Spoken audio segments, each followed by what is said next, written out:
त्रिवेदी दिव्यचक्षुषे श्रेयः प्राप्ति निमित्ताय नमः सोमार्धधारिणे।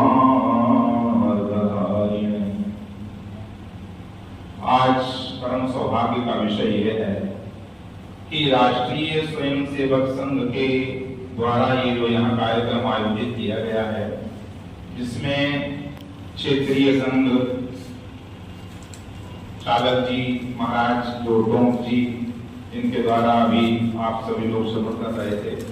वास्तव में राष्ट्रीय स्वयंसेवक संघ जो है वो मानवीय मूल्यों के उच्च आदर्शों का सृजन, संरक्षण और संवर्धन करने का कार्य करता है पूरे समाज में। संगठन की बड़ी आवश्यकता होती है हर समय, लेकिन कलयुग में विशेष आवश्यकता है और खासकर ऐसे संगठन की। शास्त्र कहता है कि संघे शक्ति कलौ युगे, कलयुग में संघ में शक्ति होती है। जो हमारे जो आरएसएस है, राष्ट्रीय स्वयंसेवक संघ है, वो एक अवधारणा देता है कि हमें शक्ति संपन्न होना चाहिए। वो चाहे आर्थिक शक्ति हो, चाहे शारीरिक शक्ति हो, चाहे मानसिक शक्ति हो, हर प्रकार की शक्ति। लेकिन एक विचारणीय बात यह है कि शक्ति यदि सज्जन के पास होती है तो वो सद्गुण बन जाती है, जो स्वयं का भी कल्याण करती है और समाज का भी कल्याण करती है, राष्ट्र का भी कल्याण करती है। और यदि वही शक्ति, चाहे वो आर्थिक शक्ति हो, चाहे संगठन की शक्ति हो, चाहे शारीरिक शक्ति हो, और वो यदि दुर्जन के पास, दुष्ट के पास पहुंच जाती है तो वो उसका भी विनाश करती है और पूरे समाज का विनाश करती है। आज ये जो राष्ट्रीय स्वयंसेवक संगठन है, ये पूरे भारतवर्ष में और पूरे विश्व में वास्तव में सृजनात्मक भूमिका निभाता है, आत्म कल्याण की बात करता है और आत्म कल्याण के साथ साथ समाज कल्याण की भी बात करता है। जो इस पर प्रश्न उठाए जा रहे थे तथाकथित लोगों के द्वारा सन 14 से पहले मैं सुन रहा था, मेरा कार्यक्रम एक चल रहा था लखनऊ में। उस समय कुछ लोगों ने कहा कि एक शब्द आया, आप लोगों ने भी सुना होगा, हिंदू आतंकवादी। हिंदू जो है वो आतंकवादी। वास्तव में देखो, आज जो अवधारणा चल रही है कि भारत को हिंदू राष्ट्र बनाया जाए, हिंदू राष्ट्र का मतलब क्या है? हिंदू राष्ट्र बनने का मतलब है कि सभी मतों, संप्रदायों को स्वतंत्रता से जीने का अधिकार मिलना। और ये हिंदू राष्ट्र नहीं हुआ ये तो समझ लीजिए कि कोई भी स्वतंत्रता से जीने का अधिकार प्राप्त नहीं कर सकता है। क्योंकि हिंदू शब्द की यदि हम व्युत्पत्ति करें तो हिंसया दूयते हृदयम यस्य स हिंदू, हिंसा के नाम से ही जिसका हृदय विदीर्ण हो जाए उसको हिंदू कहते हैं। हिंदू कभी अहिंसक नहीं हो, हिंदू कभी हिंसक नहीं हो सकता है, हिंदू कभी आतताई और आतंकी नहीं हो सकता है। हिंदू क्रोधी तो हो सकता है लेकिन हिंसक नहीं हो सकता है, क्योंकि हिंदू के रग रग में, उसके खून के कण कण में अहिंसा भरी होती है। अहिंसा का पाठ उसको प्रारंभ से पढ़ाया जाता है। तो मेरे पास फोन गया था, अभी राठौर जी का भी गया और भी सूचना पहुंची, आमंत्रण भी मिला। कई कार्यक्रम लगे, अभी मुझे बलदेव जाना है वहां अग्रसेन के कार्यक्रम में।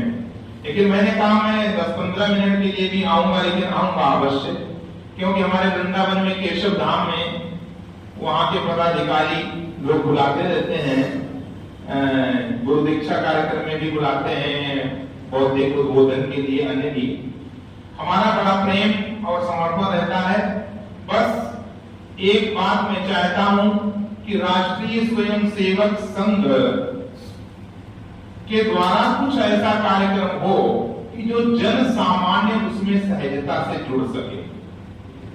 क्योंकि जन सामान्य मैंने देखा है लोगों के बीच में जाकर, और उनसे जब बात करो कि भाई आप आरएसएस को जानते हो, बोले हाँ नाम सुना।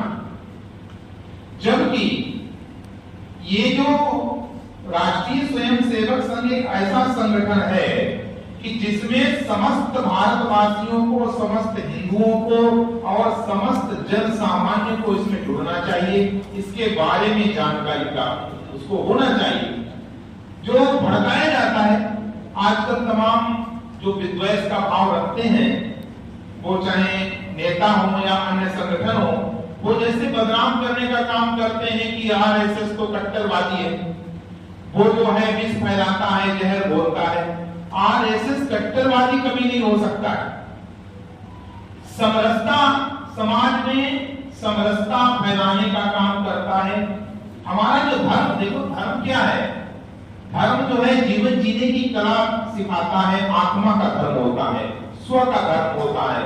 धर्म का मतलब सिर धड़ से अलग करना नहीं होता है। धर्म का मतलब किसी का विनाश करना, विद्रोह करना, किसी को खत्म कर देना, ये धर्म नहीं होता है।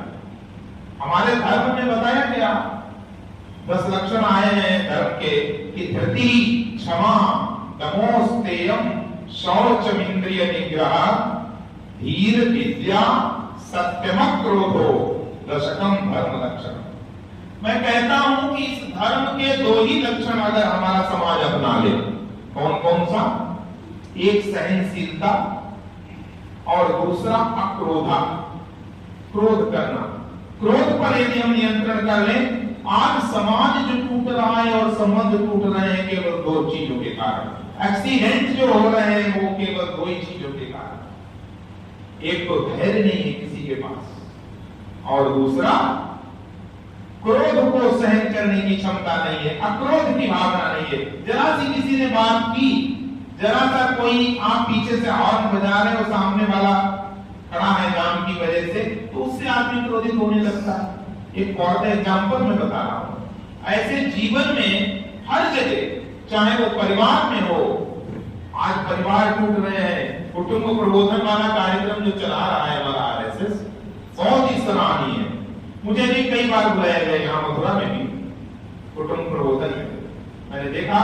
मैंने कहा देखो, हमारे जो भारतीय संस्कृति है, सनातन भारतीय संस्कृति, इसमें संगठित परिवार की ही अवधारणा है। एकल परिवार ये पाश्चात्य जो संस्कृति है उसकी अवधारणा है। इसलिए हमें राष्ट्रीय स्वयंसेवक संघ के साथ कंधे से कंधा जोड़ करके, और राष्ट्रीय स्वयंसेवक संघ को भी जन सामान्य को कैसे जोड़ना है। मैंने देखा है कि कुछ गिने चुने लोग हैं जो संघ की नजर में हैं, तो संघ उन्हीं को बुला लेता है। मैं कहता हूं कि बहुत से ऐसे लोग हैं जो आपके संघ के लिए समर्पित हैं, जो कुछ करना चाहते हैं, जो अपने भाव और विचार भी रखना चाहते हैं, और आपके साथ कंधे से कंधा जोड़ करके समाज में कुछ कार्य भी करना चाहते हैं।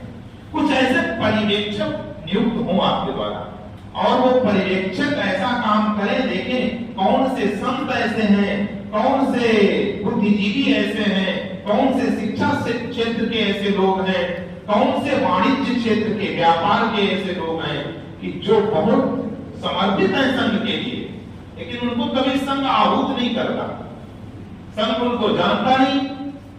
और जब तक किसी को आहूत नहीं किया जाएगा, आज हम ही नहीं आते। अगर मेरे पास फोन न जाता और मुझे बुलाया न जाता, हर आदमी बगैर किसी आमंत्रण के कहीं प्रवेश नहीं कर सकता है, एक मर्यादा भी होती है। इसलिए मैं चाहूंगा कि जन सामान्य संघ से कैसे जुड़े, जो एक विद्वेष का भाव रखने वाले हैं संघ के प्रति, और जो संघ के लिए दुष्प्रचार करते हैं कि संघ तो कट्टरवादी है, जबकि संघ कभी कट्टरवादी नहीं रहा। तो इस तरह के जो दुष्प्रचार करते हैं उसका कोई भी कुप्रभाव, दुष्प्रभाव जन सामान्य के ऊपर न पड़े। हर व्यक्ति को पता हो कि संघ है क्या, आरएसएस है क्या, राष्ट्रीय स्वयंसेवक संघ क्या है।